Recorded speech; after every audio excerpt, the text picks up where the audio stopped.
Okay, everyone, I'm really pumped for today's conversation. I have on Heather Chauvin, and she is amazing. She's a leadership coach for women, a TEDx speaker, author of the book Dying to Be a Good Mother, host of a top ranked podcast, Emotionally Uncomfortable. And she has experienced burnout on both ends of the spectrum as a mother, a business owner, and she just has such an incredible story that I'm really excited for you guys to hear because I know that there's going to be so many points in here that hit home and that you can relate to. So I'm really honored to have her here with us. So thank you so much for coming on the podcast, Heather. Thank you, Elizabeth. These are my favorite conversations to have. I feel like it's like rescuing women. Just be like, don't go there, don't do that. So hopefully they gain lots of value from our conversation today. Yeah, I'm really excited. I think even just you saying like, don't go there, don't do that. I feel like there's so many aspects of that, like we feel that when we see people going down these rabbit holes of conversations, just even in their mind, of feeling like even the title of your book, like dying to be a good mother, like just trying to be a good mom, trying to do these things and setting ourselves up for unrealistic expectations, comparison. And it's like, you can't go these places because you cannot win there. And so I'm really excited to talk with you and see how did you come up with writing this book and being a TEDx speaker? Yes. Okay. All the big things, right? The big accolades. Everyone's like, oh, wouldn't it be nice if, yeah. You just reminded me of a thought I had this morning, and then I'll tell you my story.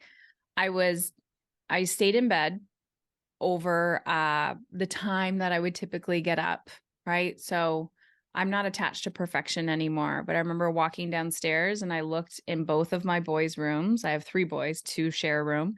And I'm like, that room's a disaster. That room's a disaster. I look in the bathroom, that room's a disaster. And I had to consciously tell myself, and then I passed the kitchen. I'm like, I have to consciously tell myself, clutter means nothing.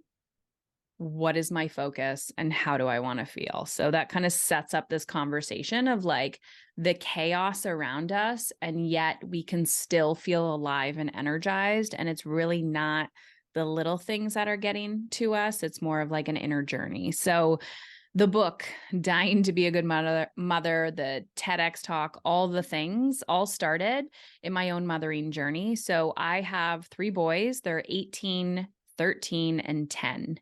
I was actually 18 when I became a mother. That's a whole other podcast conversation about when your child is actually the same age that you were and all the healing that is required, because my 18-year-old self is coming out, or those wounds are definitely being mirrored back to me and coming to the surface. But going back, I was terrified of failing as a mother because I was already coming into this role feeling like a failure. Like my primal purpose as a woman, and I'm using air quotes because that's not all women need to have children. I was already failing at. I was single. The father was not involved at all. I was 18 years old. I was about to go to college, and now I had to stay home and take care of this child. Fast forward when I looked at my son and I was like, I do not want to become a statistic. I started living from this place of for my child. Like my child was my purpose. My child was the reason why I woke up. Culturally, everyone gives you pats on the back for that. That is what we do as a culture. We live and breathe for our children. So I did that because I wanted to be good. I wanted to be great. I wanted to be successful. That was where the hustle culture started. That's where my burnout journey started. And it also was it was a great coping strategy. But when it got me to a point where I could no longer survive living in that identity, I had to change who I was. So fast forward, I become a social worker, fall in love with meditation and mindfulness because I thought my child, when I had to learn these things as well. And he just was walking me back home to myself. He was triggering the crap out of me, trying to be a good mother. And I had to learn how to see and understand children's behavior. I had to see and understand emotional intelligence. I had to learn how to manage my own anxiety, my own stress, my own fears, my own overwhelm. I had to learn how to live. I had to learn how to feel. I had to learn how to trust myself. It's personal development on steroids. So fast forward, I leave my corporate job as a social worker, sign the dotted line, which is absolutely terrifying when you're leaving your safety net. 6 months later, my youngest, he's a year old. I'm still breastfeeding and, just trying to figure out how to do start a business while also mothering and doing all the things while having barely enough money in the bank to pay the bills. And my body starts to say, Heather, I need your attention. And my response is, I don't have time for this. I don't have time for this. My children need me. Everybody else needs me but me. Little symptoms, little aches, little pains, abdominal bloating. And I'm like, I don't have time for this. I don't have time for this. The doctors are just going to tell me something. I'm young. I'm 27 years old at the time. And I don't have time for this.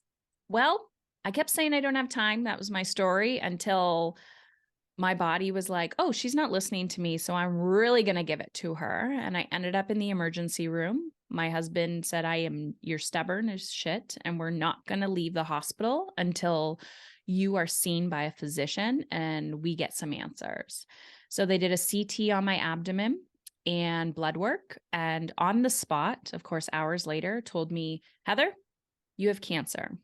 We don't know what kind, but because of your age, your blood work, and the CT, which indicates you have abdominal tumors all over, like little tiny tumors all over your abdomen, you have cancer. We are 100% guaranteed that you have cancer.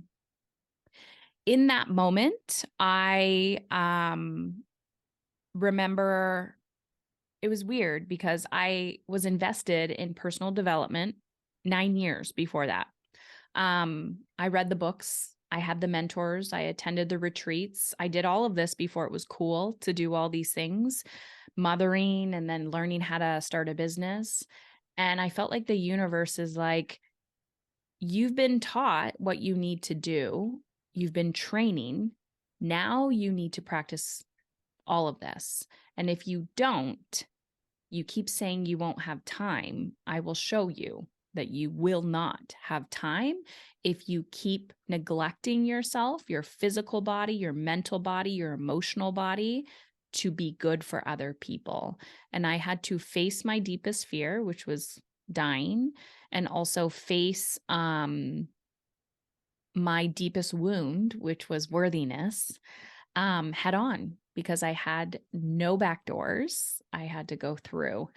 And the book, Dying to Be a Good Mother, is a prescriptive memoir about my story, but it's also about my love, which is seen in understanding children's behavior and how we don't need to die to be good for other people. It's actually the opposite. The more alive we become, the more fulfilled we become. That's the quote unquote secret that we're looking for in parenting. That's the secret we're looking at in making more money. That's the secret in getting the promotion. And it's so counterintuitive to what our culture tells us. It's actually simple. It's just incredibly emotionally uncomfortable because resistance and fear and overwhelm and all those things. So that's me in a nutshell. Wow. You have like such a powerful story. I can't imagine like also going through that with how young your kids were too. Like that had to be so scary. I mean, having a 1-year-old and then like a 3-year-old, right? Around that time. And an 8-year-old, if I'm doing my math correctly. Yeah, they were like 9, 5, and 3, something like that. But yes. Or not 3, 1. Yeah. So they were little. Yeah, right. Like that really does. Obviously, like I hope people don't have to get to that point, right? Of their body being like, no, you have to listen. But we don't listen to ourselves. Like we don't listen to those little things along the way that are saying like, hey, hold up, pay attention. And there is so much sacrifice in motherhood, yes. But there also is this, like you were just saying, you know, especially with your oldest, like the triggers and things that were coming up for you.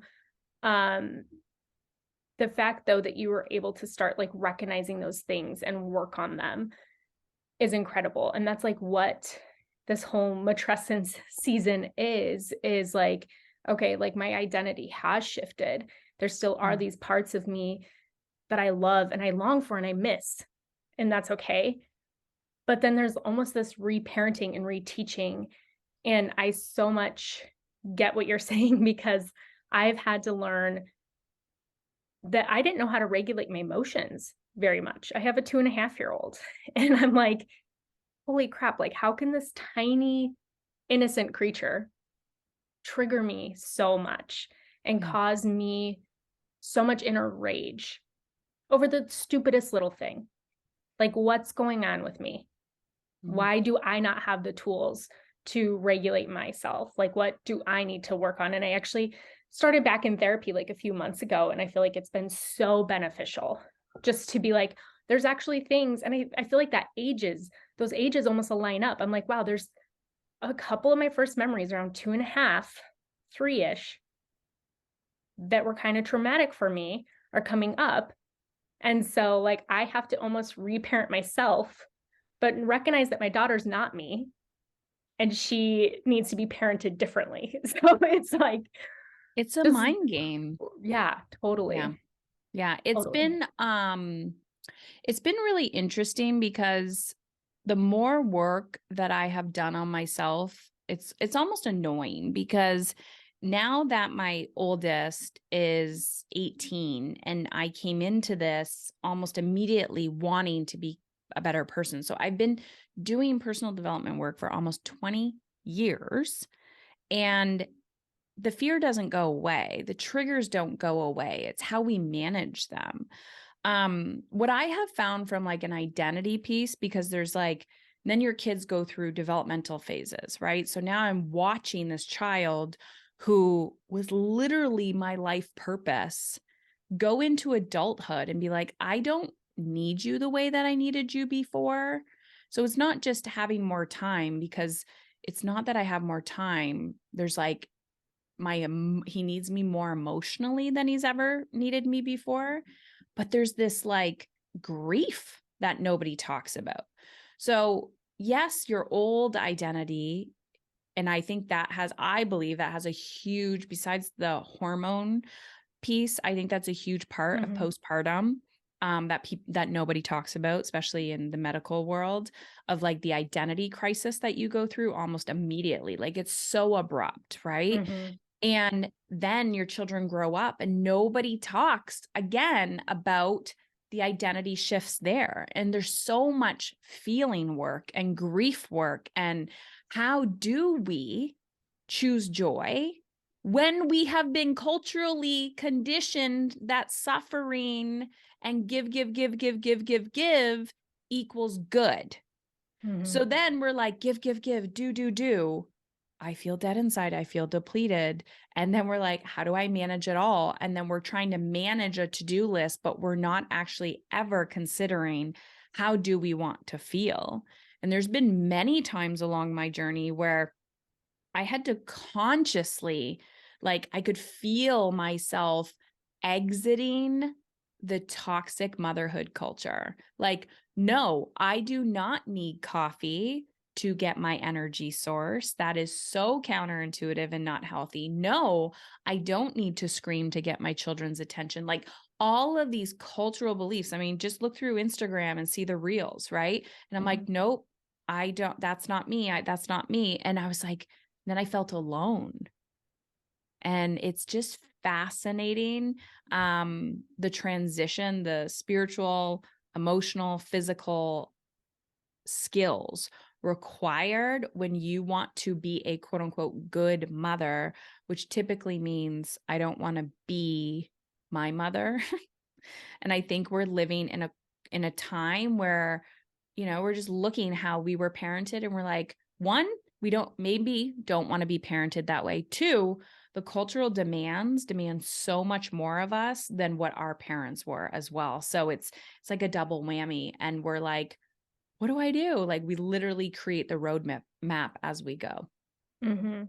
I love that you talked about like, nobody talks about the grief at the beginning and like the different changes. Cause I know for me, my identity shift was vast becoming a mom. Like I used to travel a lot by myself, and I would like hitchhike and couch surf and do crazy things, and I had not a care in the world. I had a child, and all of a sudden, like, I had so much anxiety. I'd never been an anxious person in my life, ever, like, ever. And like the amount of anxiety and the amount of like, there was definitely like grief, but also like feeling clueless and like alone and like so isolated of like my entire life has completely changed in a second and I don't know what to do. Like Yeah. all I know is I have to keep her alive and like I don't know what I'm doing. And I'm like a birth doula. So I study this stuff and I was so prepared for birth. But what came after, it was like I had some resources of things to like look for if it was like breastfeeding issues or things like that. Like I knew who to call and what to do, but like outside of that, at like the emotional aspects of it. And then when you're like talking about your son being 18, I'm like, oh my gosh, like I'm pouring so much into my little girls right now. It's like when they're 18, let's say they move away or something. It's like you've been pouring, and then they're gone. Yeah. They start hitchhiking, they start No, couch no. surfing. And then you're like, oh my gosh, now I know how my Oh, I parents know. felt, or My like, husband's terrified. We're going to have daughters like me. it is annoying when you're raising yourself. And then I have so much more compassion for my mother. I'm like, I used to, wow, we didn't get along, but I can see it was like my stubbornness. And now I'm like, how did you survive that? Like it's weird when you're in the situation, like the more, even if there's things that your parents did that you didn't agree with, there's just more compassion and empathy because you're in it. Mm-hmm. So I want to can I talk about the anxiety piece for a Mm-hmm. second? So I just find the intimacy of the parent-child relationship, regardless of how the child enters your world, um, you know, biological or not, or through marriage or whatever it is, there's this magic. And if you believe in the magic and like let go of the control, it's really cool how nature is just perfectly designed because they Mm-hmm. trigger the poop out of you to literally show you exactly where you need to grow. Mm-hmm. And if you learn to accept that, you can grow so much quicker. I just had this conversation, and I'll talk about anxiety in a second, but I just had this conversation with my son. He's like, it's annoying to him for me to be his mother, which I can totally understand because I'm like a parent on steroids. He's like, you wrote a book, you have this podcast, like you're always like, live your best life. He's like, so your standard for me is very different than like my friends whose parents just yell at them all day and punish them, where I don't do that to him. I'm like, natural consequences. And I'm like, are you okay with your decisions? Like, I want you to take ownership, right? So the other day I said, I don't know, because I find children very narcissistic and emotionally manipulative. So I'm like, I don't know if this is just you being a teenager and your teenage brain, or if this is me, because I'm willing to take responsibility. So I'm literally sitting there going like, this is such a mind game. I'm like, is this mine? Is this yours? Is this ours? Like, it is so weird. But I'm like observant. Where am I being triggered? So let's go back Mm-hmm. to anxiety. It wasn't so much my cancer diagnosis, but that really taught me how to feel alive regardless of what life was happening to me. And so this is a concept that I teach called energetic time management. It's managing the energy. So we can talk about emotional energy, anxiety, fear, overwhelm, all those things. And I tell this story. I was going, my kids were young. I was working. I was doing all the things. And people say, how do you balance it all? How do you manage it all? This is what I do, and it has nothing to do with a to-do list. It's how do you want to feel? So I went back to the moment where I was afraid. I was in the middle. It was the middle of the night. I was in between treatments and I'm paralyzed in fear. So we've all had those moments where like, I'm going to have a panic attack. I have anxiety. I have overwhelm. I'm shutting down. I feel alone. Shame and guilt are coming up. And I was like, I'm going to die. I'm going to die. I'm going to die. My body is literally pulsating with fear. Okay. My nervous system is in a state of fight or flight. And I could manage to get my brain, I'm like repeating the story. I'm going to die. I'm going to die. I'm going to die. And I'm like, okay, is that what you want? Do you want to die? No, I don't. Okay. Are you dead? No, I'm coaching myself. I'm not dead. I'm not dead. I'm here. I'm just scared. I'm here. I'm in the bathroom. I'm all good. I'm alive. I'm alive. I'm alive. I'm present. All right. The next question I ask myself is, how do you want to feel? Well, I want to feel alive. I want to feel alive. So then I start transitioning my brain to, I don't want to feel like this. I want to feel like this. All right. I want to feel alive. I want to feel alive. I want to feel alive. Oh, and then Elizabeth, I got scared again. Why? Because I never knew how to feel alive. That was such an unknown to me. Fear was my comfort zone. Anxiety was my comfort zone because I thought if I'm anxious and I live from this place, that makes me good because I'm getting pats on the back. I'm getting that confirmation from everyone that I'm great. I'm just not feeling good inside. So I had to take this risk to figure out how to feel alive. And it was a battle, but I knew that the opposite was not what I wanted to experience, which was not being present for my children. But I had no evidence that I was going to live. So I just had to take action in the state of uncertainty. And so what I did is I took how I wanted to feel. So I wrote alive on a piece of paper. And I started asking myself, what are tiny, tiny, tiny things that I think alive people do? And what I meant by alive was like energized, fulfilled, all these things, regardless if they had children or not. What type of person is that? Mm-hmm. And I thought, well, an alive person would probably take a shower. An alive person would probably get out of bed. An alive person might go for a quick walk. An alive person's going to drink water. An alive person is going to stop through their busy day and put food in their mouth. And I started slowly kind of digging myself out of that fear hole and using my feelings to co-create with them. So when, again, fear would hit me or anxiety would hit me, I would stop and I would talk to my feelings and I would say, feelings, anxiety, why are you here? And it might say, if I'm trusting myself, I'm deeply listening internally instead of acting from that place, it would say, I'm here to keep you safe. And then I would be like, okay, anxiety, what do you need from me to feel safe to leave my body? And it would say, go for a run. I'm like, I don't run. Like, why would I run? So then I started running and anxiety started leaving my body. It'd say, get up and go for a walk. Call this specific person and go for a coffee date. I started listening to myself and acting from that place. And it's not that anxiety has ever left or overwhelm or fear, but it guides me back home to myself. And what happens is when I see these emotions inside of my children, I'm not scared of them because I know how to feel in control of my own emotions. So I can be present and hold space.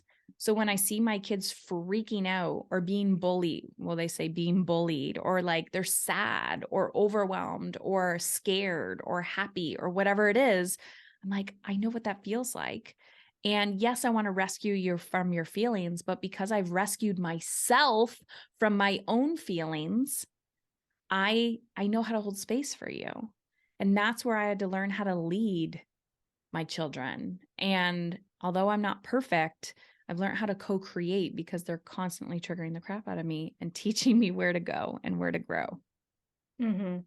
I feel like you said so many nuggets of gold in there. Like instead of allowing these emotions, like the anxiety or whatever, to almost take you from yourself, who you really are at your core, you're allowing them to bring you back to yourself, using them like as a tool. And I love that. When you were talking, I wrote down the word alive mom and circled it because I'm like, I would like to do an exercise for myself of like, what does a mom who's truly alive look like? What does she do? Because I do feel like like how you're talking about, the word intuition was kind of like coming up for me when you were saying that, because I feel like in motherhood, we do have these intuitions. But like what caused my anxiety to come on so strong was I wasn't leaning into myself at all. Instead of being like you said, that motherhood, that dyad, how like we're made to learn from each other. Like that's one piece of advice, like as a doula, that I give everybody postpartum. I'm like, your baby has never existed outside of your body. They've never had to work for food. They've never had to wear a diaper. What are these uncomfortable clothes on me? What is this me trying to work for food? My digestive system's working. That's never had to work before. You've never had to care for this baby. So like you guys are literally learning together how to exist. This baby's learning to exist outside of your womb, and you're learning how to exist in this new role of caring for your child. Because I think we just assume, well, the baby has, the baby intuitively does know how to kind of nurse and feed themselves. Like they have these, things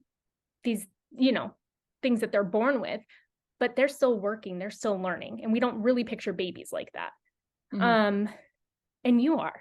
It's like, oh, well, you're a mom, you'll figure it out, right? But we really are learning how to coexist. And so much in that hormonal and everything, like you're saying, things do come up, but I feel like we push our intuition out. And that's like, I know for me, I started Googling, like since we have all this access to information now, and I started taking courses on every little thing instead of being like, your baby's 2 weeks old. There's no like perfect way that a 2-week-old sleeps. Like, they sleep, eat, whatever. Like you are going to be a little bit sleep deprived right now. You are going to like, but trying to be like, almost like, okay, what's wrong? Can I fix it? Can I whatever? Instead of really being present and trusting my intuition and leaning into what's my baby telling me? What is my anxiety telling me? And most of that anxiety thoughts was like, I can't do this. I'm not going to be able to do this. I'm already not a good mom. Like I just had a baby. I have a 2-week-old and I'm not a good mom. Like instead of like, okay, where's this coming from? And like using those, and it sucks. You're still bleeding. You're going through all this stuff. Maybe you don't want to do the personal work right then, like you don't want to have to dive into these inner wounds or these lies or these beliefs that you've told yourself for so long that are being triggered, but that's when they start to come up. And it's like, wow. And and it's okay if you're struggling. It's okay if you feel like you're just hanging on. And I think just try not to hang there too long. And what I mean by that is it's almost like rapid growth, like it's not your fault. And that's the challenge, is a lot of people are taught it's okay not to be okay. And I'm like, yes, and like, just, you have to change your behavior, even if it's 10 minutes at a time, because we don't want you hanging out in there too long. And what got you to that point will not get you to the next phase of your life. And I think that's the traumatic part about becoming a mother, is your life. Like if you're a raging people pleaser and you grew up like that, example, one of my son's friends, she's a female, I watch her, I'm like, you are going to burn out. You are going to burn out in your 20s and 30s. You are in my head. I'm like, oh my gosh, I'm going to have to catch her if she's still in my life. I can just see it. She's swinging the pendulum. She's like, I don't want to be like my mother. I don't want to be like my family. And she's an overachiever. And I watch how everyone's like, good job, good job. And I'm like, good job. And every time I try to like introduce some self-care strategies to her, like mindfulness, she's like, I don't like this stuff. I don't like this stuff. And I'm like, one day you're going to be knocking on my door because you're having panic attacks. I can see it. But culturally, everyone is like, you're such a good girl. And the second your identity changes, that is no longer going to serve you. That identity, that coat that you've worn, but you're so confused. Your brain is so confused because you're like, I was told I can have a career. I was told I can do this. I was told I can hitchhike and couch surf and do all the things. But now that I'm a mother, the world expects me to become a different person. That's a lot of pressure. And I've never dealt with that before. Like the second you become a parent, people are instantly judging you, instantly. And then there's that primal part of you, like the biological part of you that just changes. And you're like, what the heck is happening? That is a lot of change at once. So I tell people, take your suffering, take your contrast, take your like, no, I call it like, not this, not this, not this. Take it, but see it as symptomatic and seek help until you find somebody that hears you. So when I went to my doctors, when I went to my healthcare providers, and they're like, oh, honey, this is just a phase. Welcome to adulthood. I was so grateful for that rebel part of me that was like, no, I'm going to keep looking, because I see so many people say, well, my doctor said this, my therapist said this, but what do you think? Mm-hmm. What feels good to you? Because understand that these healthcare providers, every person that you are, even me, even authors, every human that you are seeking support of is not you. Mm-hmm. So when you're sitting there at night and you're going, oh, there's something deeper here that's telling me something's off, keep digging. Trust that intuition. You are crazy powerful. Keep digging. Follow the breadcrumbs. It will lead you somewhere. You need to trust yourself. And sometimes the contrast gets so big. Like you were saying, like the anxiety gets so big. Just like me, it was like my physical body being like, Heather, pay attention to me. Please pay attention to me. I've been knocking at the door and you just keep ignoring me. So I had to like throw a brick through the window. And I tell people, if you're sitting down like me, if I'm sitting down all day and my back starts to hurt, that's my body's way of saying, move, do something, pay attention to me. You keep ignoring me, right? Like you keep ignoring your money. Your money is going to be like, hello, this is why we have none, because you never look at me, right? You keep spending me, you disrespect me. The children, same thing. It's not that they're like, I need your attention, I need your attention. Everyone is just constantly poking your wounds. It's like eventually we just need to surrender and be like, okay, I can grow from this. This is not life saying, you're just an anxious person. You're just this is the disease that you have forever. This is how life is going to be. It's there to get your attention to grow. Mm-hmm. Yeah, absolutely. Yeah, I feel like, again, there's like so many pieces in there. There's like so a million different things we could talk about in a million different directions.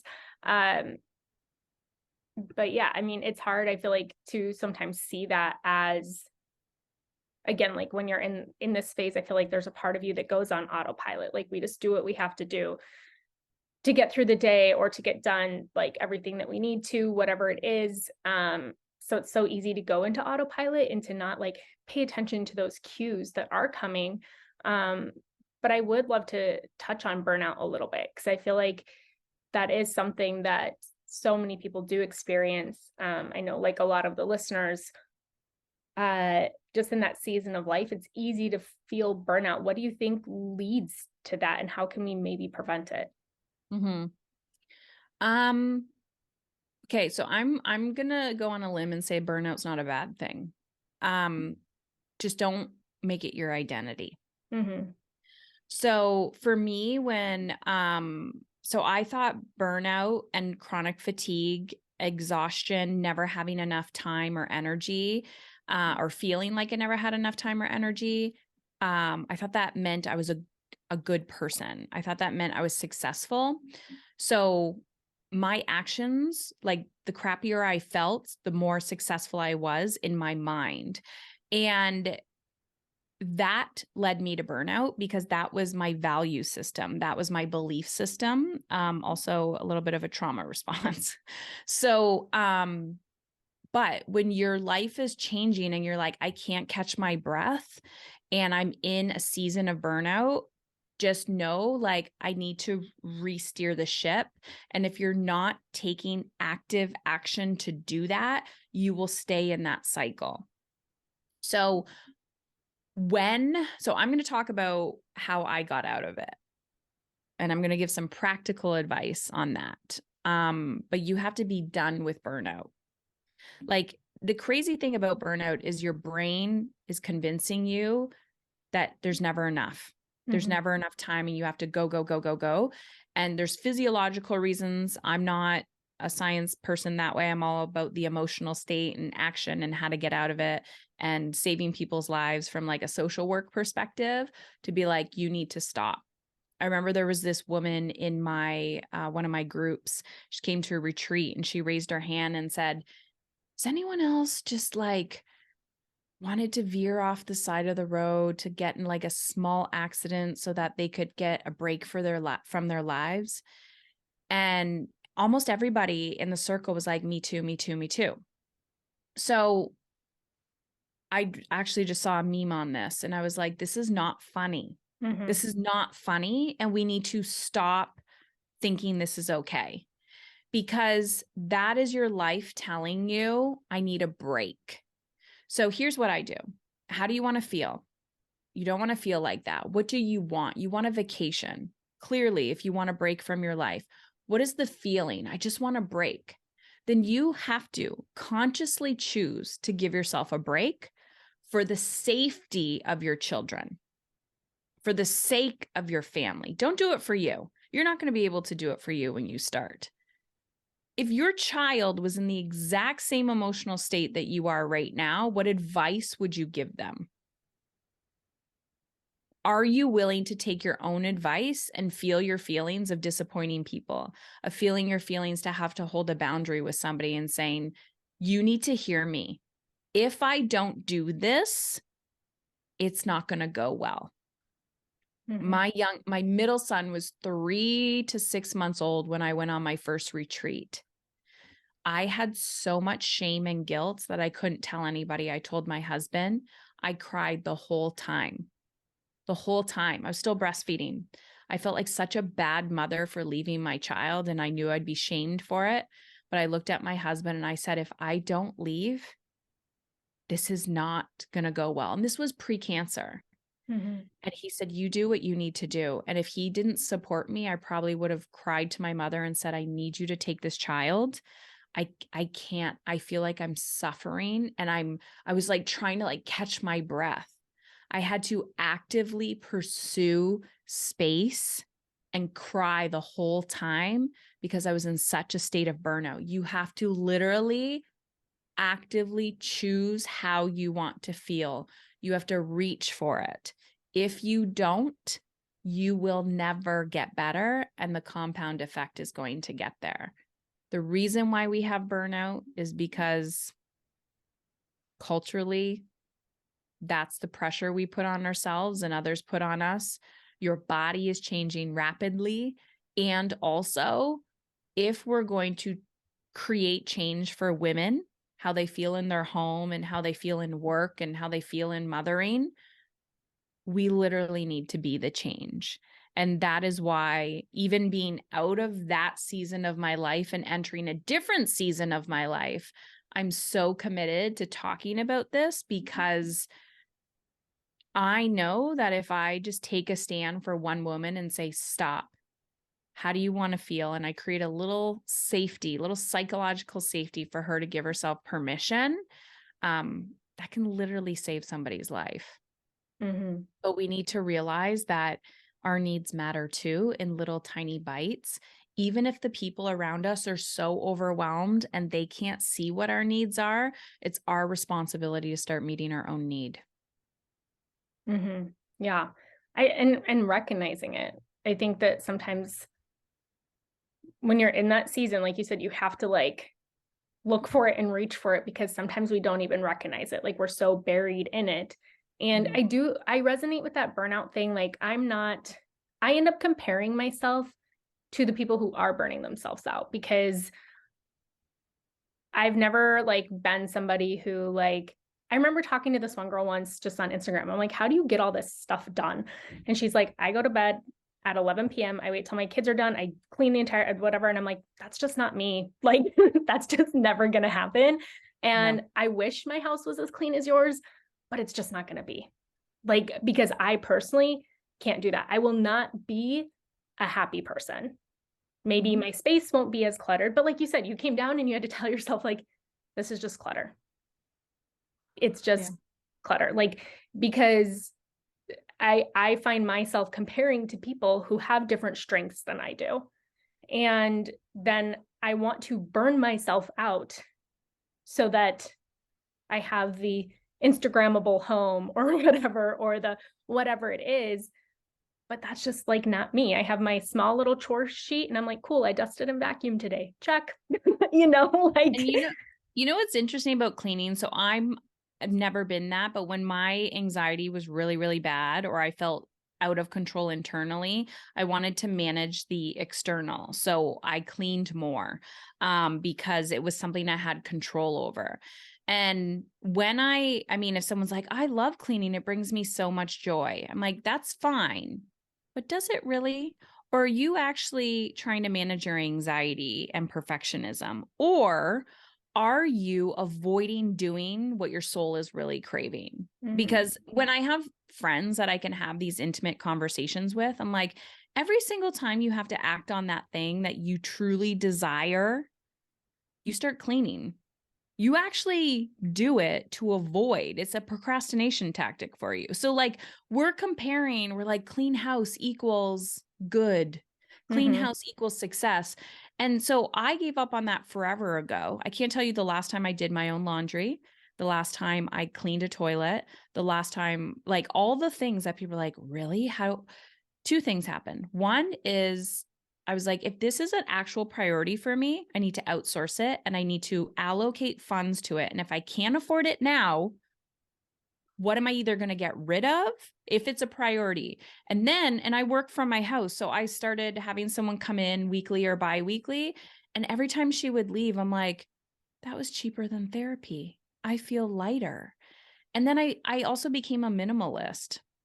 I'm like, get rid of shit. We're literally cleaning up crap that we don't want. Yeah. And I started putting all the crap in a pile. And I mean, we had a few floods and that really helped because I was like, I don't like miss any of that stuff, but you watch your connection to every single item. And so there's so much emotional stuff around that too. But yeah, when you're like, I call it like mentally unhooking yourself and you're like, I'm not her. I'm not her. Yeah, this is the love-hate relationship I have with social media. Right. Me too. And I say it on here a lot because I find a lot of great guests on there. I learn a lot on there, but recently I have been unfollowing a lot just because I was even telling my husband the other day, I'm like, I've just had to unfollow some people that I've loved their content, but for some reason, when I see it, it makes me feel bad about myself and it's not worth it. Like I've learned a lot from this person, but every time I see her, I'm like, oh, I wish I did it. I start comparing and I'm like, that is so unhealthy. We live in such a weird time with all of that. And it's so unhealthy. So like I've had to unfollow and even talk about just like taking a break and outsourcing that. Like, can I outsource, can I potentially allocate funds to the only reason, honestly, I have it is to promote my podcast and my stuff. So I'm like, could I outsource that, have somebody who does these posts for me, whatever, because I even have barely like posted content in a while. And there's a lot I want to share from the doula perspective on there. But I just like, I get on there and I'm overwhelmed, or I feel like I have to come up with this perfect curated content or whatever it is. And it's too overwhelming for me. And it's a time sucker. It's such a time sucker. It doesn't add tons to my life, but it takes a lot. I feel so aligned with this. And I don't know. And I don't know if it's just because it's in my consciousness, but I feel like a lot of people are moving in this direction. Like I see Instagram or any social platform as a way to create a relationship. And I know people unfollow me and I'm like, listen, if there's something that I'm doing that's triggering you right now and it's not aligned for you, don't listen. Don't like, please, for your own mental health, because I will either trigger people or inspire them. And it's the same where like, yeah, I have friends and colleagues where I'm like, I love what you're doing, but I'm not even consciously comparing myself, but I'm finding myself, I'm unconsciously comparing myself and I just need to focus. And so, yeah, I just mute. And then, but now I'm really, if I listen to myself, my desire is, I'm like, I just want to get rid of all social. Mm-hmm. I know. Yeah. My husband and I talk about it all the time. He's like, are you sure you need it? Because he never is on it. Mm. All I have is pretty much Instagram and Facebook. And I just get on Facebook to check the podcast Facebook group. That's basically it. Or to like buy something on Facebook Marketplace or sell it. So like that's really it for that. But yeah, Instagram would be the one for me. I've never done the whole like TikTok thing or anything like that, or Twitter really. But yeah, we do live in this weird time. So I feel like that contributes to burnout because it sucks up time to where you could actually be doing something that brings you joy. And that's something, again, that my husband and I talked about, and we've done a few challenges that have been amazing where like at 7 p.m. we put our phones away. And then I'm like telling myself, like, I don't have time to read these books that I want to read. I don't have time to do these things. And I'm like, oh, wait, my phone's down at 7. What am I going to do before bed? Read this book. I'm going to take a bath and read a book instead of take a bath and watch a show, or whatever it is. Like it really does change. And I also feel like it's a wave that we numb out instead of listening to those things that are trying to tell us, whether in burnout or our intuition, instead of those feelings creeping in of like, what should I do about this? And it's like, oh, well, I'll just numb out. It's so easy I had to do. buy one of those cell phone jails on Amazon. So I Yeah. put my phone in it and then I put like a timer on it for like 2 hours, 4 hours, something, because it's like my brain wants to go all or nothing and be like, okay, my new habit is this. And I'm like, no, let's just change the behavior. And so, yeah, exact same thing where it's like, oh, just read a book, go for a walk, drink some water, do something, where I'm like, I need to keep myself busy, where people are always like, oh, I got so much going on. I'm like, that's why I actually start cleaning the floor with a toothbrush, because if I don't, I'm going to be scrolling social.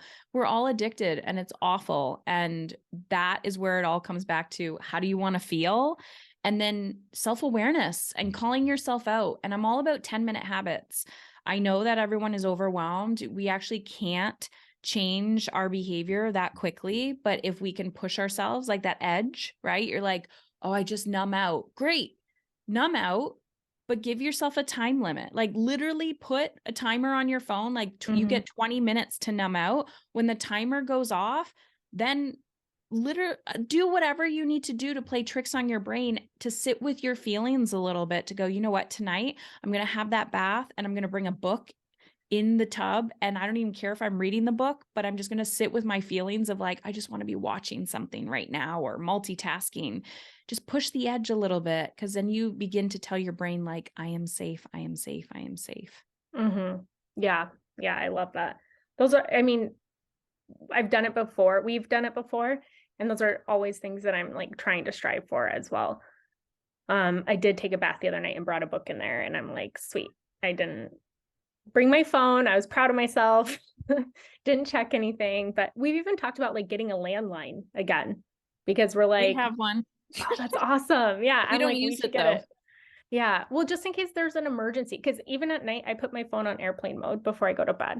So I'm like, what if there was an emergency? What if something happened to one of my parents? Like, I don't know. So I'm like, maybe we should just have a landline in case of emergency. And then that's it. Even if that's like, I mean, if that's what you need to put in place to like bring yourself some peace, because it is a lot of people like, oh, what am I going to do for an alarm clock? Get a regular alarm clock. Well, what if there's an emergency?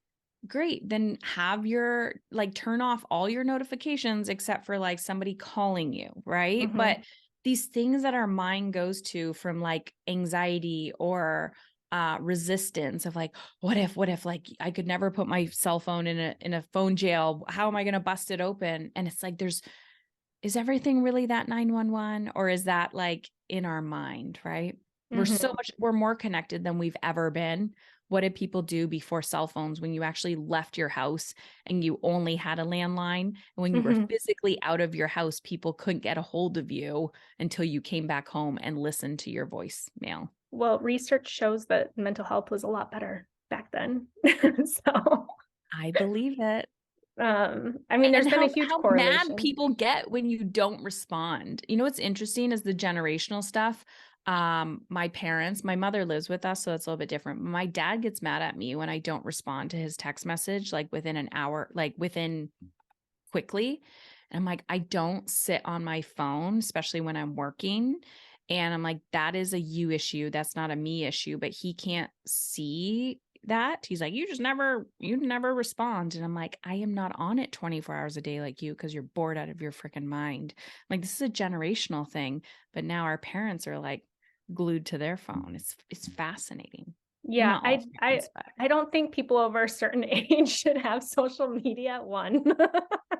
it's like the younger generation shouldn't have it. Nobody should have it. But over a certain Right. age, it's like, okay, yeah, it's fascinating. Mm-hmm.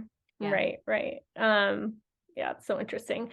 Um, but I would love to talk before we close up, because you are a business owner too. So like, when did you start to incorporate that in, and how did you not let the burnout get to you when balancing motherhood and your business?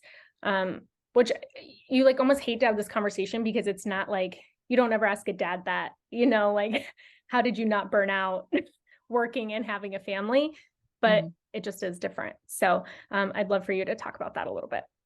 You know what? It is different, but ironically, I think dependent on the belief systems, more men are taking on more than they ever have, Mm-hmm. still not equally. But I feel like that is also a demographic that is burning out, but they're not allowed to say that they're burning out. Mm-hmm. It's a different expectations. I think we all are struggling in our own way. And I know where it's like, you don't ask men that, but you ask women that. Um, I think we all need to figure out how to feel good and how to feel alive. Yeah. I think going into my business, that was something that was really important to me was I'm never going to choose work over my kids, but I also don't want to choose my children over the work that I want to do in the world. So I want to do both. And my guiding light with everything that I do is it's on my hat. How do you want to feel? And if my business is not in alignment with how I want to feel, there's a difference between having seasons or days or weeks where I'm like, I got a lot to do. I experience a lot of that, like contrast. But who I was when my children were a year old versus 5 years old versus 10 versus 20, I'm a different person as well. So I'm constantly evolving of like, what type of work do I want to do? What's the tolerance that I want in my career? And then I reverse engineer that. So I'm constantly checking in with like, is this working? Is it not working? I tell my team all the time, this isn't working. But I only allow that to happen like for a week or a season. I don't let that be years or decades. Because I do believe you can feel really, really good while you're working, and you can feel really, really good while you're parenting. But you have to first get clear on how you want to feel and then reverse engineer that. So I use a personal strategy called energetic time management. I teach it to people. You can find it online. I have a mini course. It's $47. It's heatherchauvin.com/ETM. And it's a 5-part process that shows you how to break down how you want to feel and reverse engineer it. I use that in my business and I use that in my personal life. And then I'm checking in with myself constantly. Does this feel aligned? And if it doesn't feel aligned, I got to declutter it or come up with a solution. So I'm constantly funneling my life through this perspective rather than like, how can I do it in alignment while we grow, while we scale, while we make more impact in the world. I call it attracting profit. And that has just worked for me. And then when I attract people who are like, I'm burnt out, but I'm like, yeah, you bought into the belief that more money equals more success, but you didn't also take care of yourself while you did that. So I do both at the same time. Mm-hmm. Yeah, that's so good. I have to look at that course because I feel like again, like my husband and I have just had like a lot of great conversations lately about things we want to do. And I feel like that's kind of also what I struggle with is I'm really, really, really passionate about women's health and especially around birth and helping them know their options and how to advocate for themselves. And there's so much more I want to do with that, but I feel the season of life I'm in, it's really hard, but I'm not willing to like completely put this off. Yeah. Because I'm like, no, I want to help. And so like I have taken on some doula clients here and there still, but it's like, okay, where do I find this balance? How can I make this work for me? And things like that. So I feel like that's so important. And I think that also aligns with a lot of the people listening. A lot of people are working from home or maybe are a stay-at-home mom, but they have this idea, they have this thing that they want to do. They have or even a career that they've put on hold, but they still want to somehow do something in this field or have a side hustle or a passion project. And it can be difficult finding how to fit that in, or even if you can in this season of life. And some people might not. I think it's also recognizing the load that you can handle and being like, okay, I plan on doing this. I can back burner this maybe for a little bit and then circle back. So I feel like trying to figure all that out can be tough too. Yeah. I see people all the time where I'm like, do you want to be full-time, stay at home with no extra career? If that is you, honor that. But if you're starting something or doing something because that's what the internet's telling you to do, that's out of integrity with who you want to be. If you're staying home, I've seen this with clients too. They're in corporate and then they leave and they're like, I need to be home. And then they're home and I'm like, your mental health is tanking. They're like, I know I need to work, but now I feel guilty.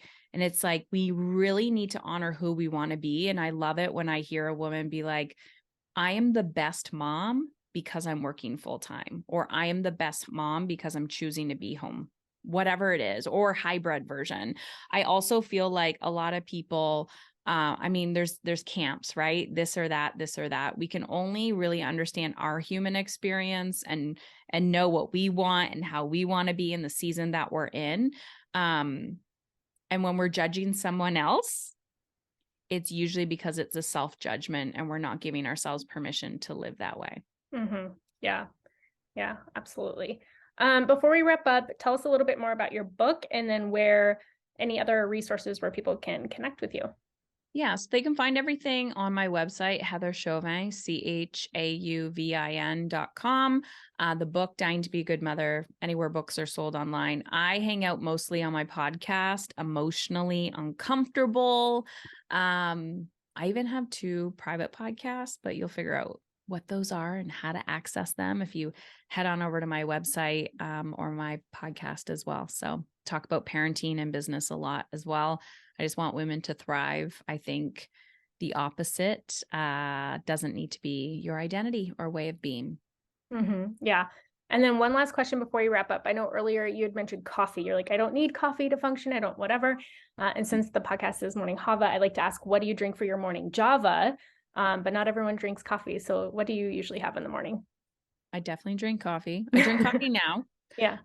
But I do it because I love it and I enjoy it, not because I need it to survive. But I always go through seasons. So I have like 1 cup of coffee a day. It's all I can tolerate. And then I switch to tea. I love a good peppermint tea, black coffee, normal old lady tea. I'm a simple person. Yeah. Awesome. Well, thank you again so much for coming on the podcast. You left so much valuable information for us. I love this topic. And you're such an inspiration. So thank you so much for sharing your time and energy with us today. Thank you, Elizabeth.